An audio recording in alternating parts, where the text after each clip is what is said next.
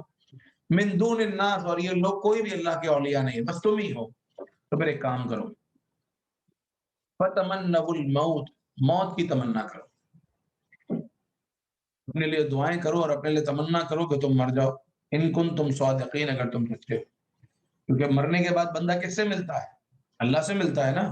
اور تم اللہ کے دوست ہو، تم اللہ کے اولیاء ہو، تو تمہیں تو اللہ سے ملنے کا شوق ہونا چاہیے، تو کرو موت کی تمنا، موت سے تو تم ایسے بھاگتے ہو۔ اللہ نے فرمایا وَلَا يَتَمَنَّوْنَهُ أَبَدًا بِمَا قَدَّمَتْ أَيْدِيهِمْ، اور وہ کبھی بھی موت کی آرزو نہیں کریں گے، اس لیے کہ جو انہوں نے کرتوت کیے ہیں، جو انہوں نے کام کیے ہیں، جو اعمال کیے ہیں، جو آگے بھیج چکے ہیں، تو کبھی بھی موت کی آرزو نہیں کریں گے۔ واللہ علیم بالظالمین، اور اللہ تعالیٰ ظالموں کو جانتا ہے۔ قل، آپ فرما دیجئے، مسلمان کو تو پھر شوق ہوتا ہے کہ شوق شہادت ہوتا ہے کہ میں شہید ہو جاؤں، لیکن کافر میں آپ کو کہیں یہ شوق نہیں دکھے گا، چاہے وہ یہودی ہو۔ تو آپ علیہ الصلوۃ والسلام سے کہا گیا قل، آپ فرما دیجئے ان الموت الذی تفرون منہ، وہ موت جس سے تم بھاگ رہے ہو نا، فإنہ ملاقیکم، وہ تمہیں مل کر رہے گی، جس موت سے تم بھاگ رہے ہو وہ موت تمہیں مل کر رہے گی، ثم تردون الی عالم الغیب والشہادہ، اور پھر تم